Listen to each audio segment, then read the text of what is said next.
사랑은 나이를 묻지 않는다고 했던가요? 예순이 넘은 지금, 그 말의 진정한 의미를 깨닫게 될 줄 몰랐습니다. 천천히 우리는 옷을 벗기 시작했습니다. 박현민 씨의 손이 내 블라우스 단추를 하나씩 풀어갈 때 부끄러움보다는 따뜻함이 느껴졌습니다. 마리아 씨는 정말 아름다워요. 그의 말에 가슴이 뭉클해졌습니다. 오랫동안 누구에게도 듣지 못했던 말이었으니까요. 저도 그의 셔츠 단추를 풀어주었습니다. 그의 가슴에 제 손을 올려놓자 그의 심장이 제 손바닥 아래 힘차게 뛰고 있었습니다. 그 순간 우리는 하나가 되었습니다. 오랫동안 잊고 있었던 감각들이 하나, 둘 살아나기 시작했습니다. 그의 움직임, 그의 숨결, 그의 체온 모든 것이 새롭게 느껴졌습니다. 촛불빛 아래 우리의 사랑은 천천히 그러나 깊게 타올랐습니다. 나이든 두 사람의 사랑은 서두르지 않았습니다. 서로의 감정과 호흡에 맞추어 천천히 오르막을 향해 나아갔습니다. 절정의 순간 숨이 막힐 듯한 감각이 온몸을 감쌌습니다. 오랫동안 잊고 있었던 황홀의 순간이었습니다. 박현민 씨의 품에 안겨 깊은 숨을 내쉬었습니다. 나도 아직 여자였네요. 하지만 이 이야기는 그 순간부터 시작되는 것이 아닙니다. 훨씬 더 일찍부터 시작되었습니다. 아침 6시, 어김없이 눈을 떴습니다. 알람도 없이 이 시간이면 저절로 깨는 게 몸의 습관이 되었습니다. 창문 너머로 비치는 햇살이 제 얼굴을 어루만지고 있었습니다. 오늘도 빈 침대의 반쪽을 바라보며 한숨이 절로 나왔습니다. 남편 정성훈 씨가 떠난 지 벌써 4년이 되어 가는데도 아직 이 빈자리는 여전히 낯설기만 합니다. 저는 강마리 아이입니다. 올해로 63살이 되었습니다. 남편과 함께 25년간 운영하던 한정식집은 코로나로 문을 닫았고 그 와중에 남편마저 뇌졸중으로 갑작스럽게 세상을 떠났습니다. 그날 이후 제 인생은 완전히 달라졌습니다. 병원에서 남편의 차가운 손을 잡았을 때 세상의 모든 소리가 멈춘 것 같았습니다. 그렇게 우리의 25년 세월이 끝났습니다. 엄마 호주로 오세요. 여기서 같이 살아요. 큰딸 지혜가 자주 전화로 이야기합니다. 작은 딸 지영이도 시드니에서 가정을 꾸리고 있습니다. 하지만 저는 갈 수 없었습니다. 두 딸은 유학 후 호주에서 자리를 잡았지만 이곳에는 남편과의 추억이 있으니까요. 게다가 딸들은 자기 가정이 있는데 제가 짐이 되고 싶지 않았습니다. 명절 때나 영상통화로 얼굴을 보는 것으로 충분하다고 스스로를 위로했습니다. 아침 식사는 늘 혼자입니다. 작은 밥상에 반찬 두어 가지와 국 한 그릇. 텔레비전을 켜놓는 이유는 사람 목소리라도 들으려는 것이었습니다. 가끔은 누군가와 오늘 날씨 정말 좋네요 라는 말 한마디라도 나누고 싶습니다. 혼자 먹는 밥은 언제나 쓸쓸하기만 합니다. 거실에 앉아 창밖을 바라봅니다. 봄비가 내리고 있었습니다. 남편이 살아있을 때는 비 오는 날이면 늘 우산을 들고 마중 나오곤 했습니다. 마리아 씨, 우리 건물주 되는 날이 올 거야. 아이들 다 키우고 나면 우리만의 건물 하나 마련하자고 비가 내리는 거리를 바라보며 남편의 목소리가 귓가에 맴돕니다. 거울에 비친 제 모습에게 말을 건넵니다. 눈가에 주름이 깊어진 중년 여자가 떨리는 목소리로 스스로를 다독이고 있었습니다. 그러던 어느 날 정성훈 씨와의 약속이 문득 떠올랐습니다. 건물주가 되자는 약속. 지금은 남편도 없고 가게도 없지만 그 약속만은 지키고 싶었습니다. 남편이 남긴 보험금과 적금으로 작은 다세대 주택을 리모델링하기로 마음먹었습니다. 적어도 뭔가를 하는 것이 이렇게 하루하루 무기력하게 사는 것보다는 나을 테니까요. 다음날 아침 푸른 하늘을 보며 결심을 굳혔습니다. 오랫동안 우리 가게 단골이던 이부동산 사장님을 찾아갔습니다. 문을 열자 익숙한 종소리가 울리고 이 사장님이 반갑게 맞아 주셨습니다. 어머, 마리아 씨 오랜만이네요. 무슨 일이세요? 이 사장님. 저 작은 건물 하나 알아보려고요. 리모델링할 수 있는 다세대 주택 같은 거요. 이 사장님은 잠시 놀란 표정을 지었다가 이내 환하게 웃으셨습니다. 그리고는 컴퓨터 화면을 들여다보며 몇 가지 물건을 소개해 주셨습니다. 그 중에서 우리 동네에서 멀지 않은 4층짜리 다세대 주택이 눈에 들어왔습니다. 오래되었지만 기본 골조는 튼튼한 집이었습니다. 이 집은 어떨까요? 35년 된 건물이라 리모델링이 필요하지만 위치가 좋아서 입주자는 금방 구할 수 있을 거예요. 일주일 후 저는 그 집의 주인이 되어 있었습니다. 하지만 기쁨도 잠시. 리모델링이라는 거대한 산이 눈앞에 펼쳐졌습니다. 여러 업체의 견적을 문의했지만 가격은 천차만별이었고 무엇이 좋은 선택인지 판단하기 어려웠습니다. 결국 이 사장님이 소개해준 믿을 수 있는 업체를 선택했습니다.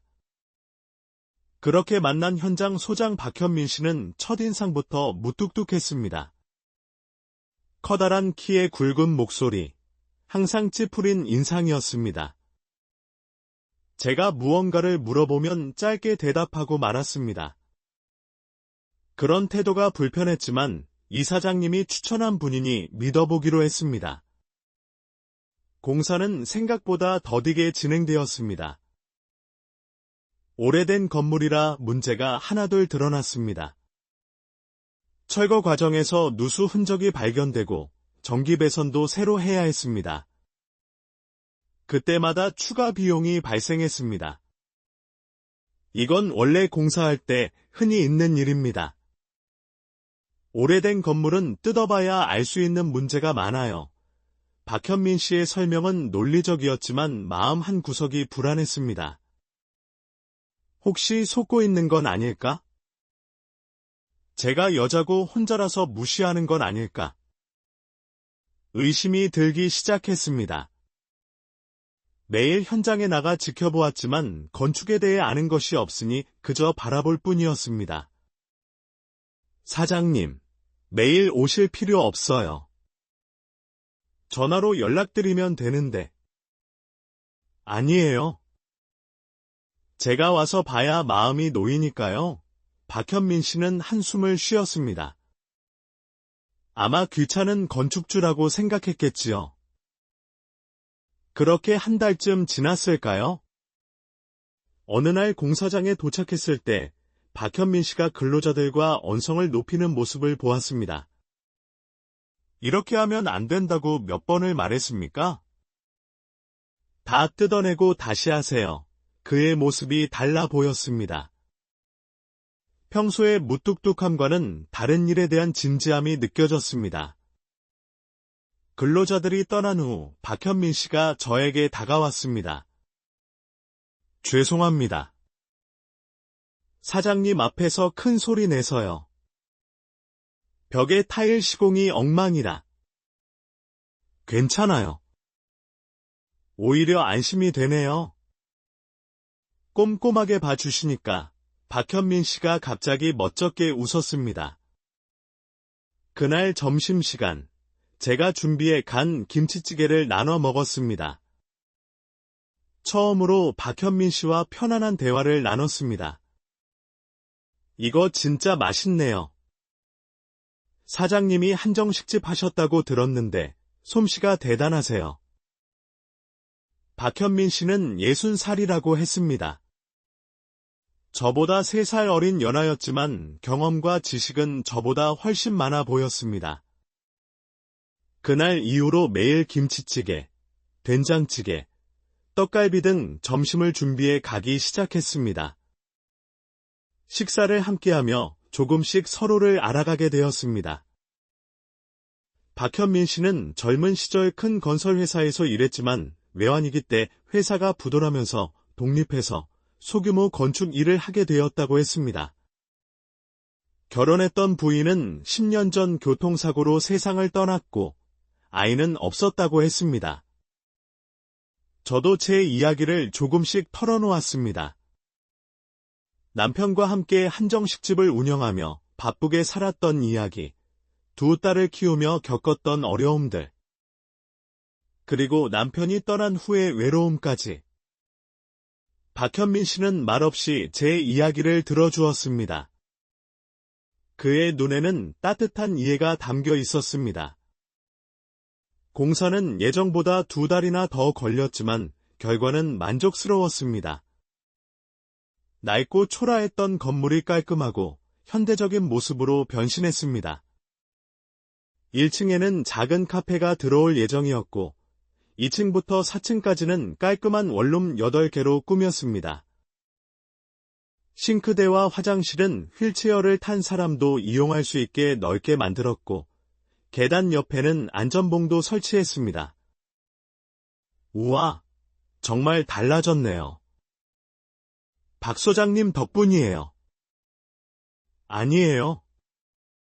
사장님이 디테일을 많이 신경 쓰셔서 좋은 결과가 나온 거예요.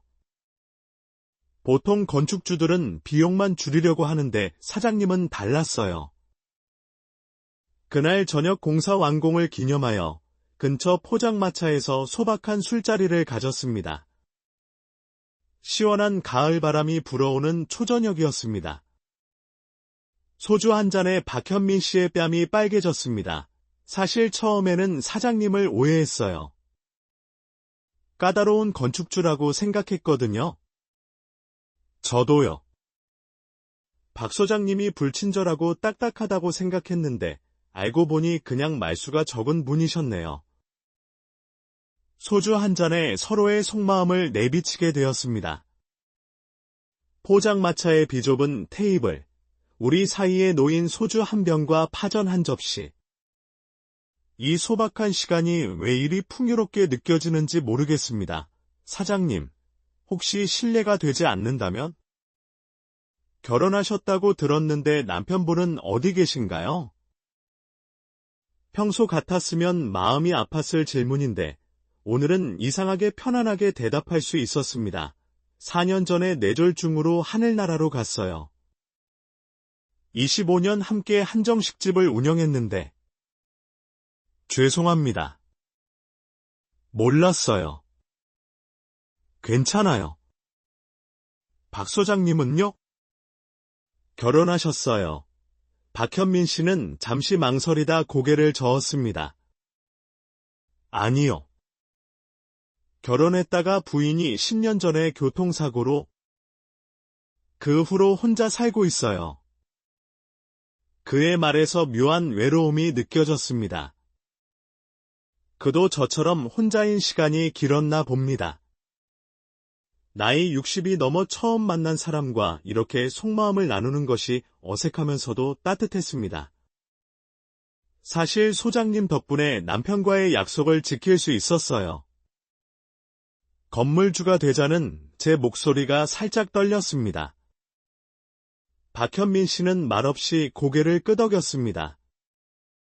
그저 듣고 있다는 표현만으로도 위로가 되었습니다. 우리는 그렇게 밤늦도록 이야기를 나누었습니다. 집으로 돌아가는 길, 가을 밤하늘의 별을 바라보며 오랜만에 마음이 가벼웠습니다. 다음에도 시간 되시면 한잔해요. 헤어지기 전 박현민 씨의 말에 저도 모르게 미소를 지었습니다. 그렇게 우리의 만남은 공사가 끝난 후에도 이어졌습니다. 가끔 건물 관리에 대한 조언을 구하기도 하고 단지 식사를 함께하기도 했습니다. 특별한 관계라.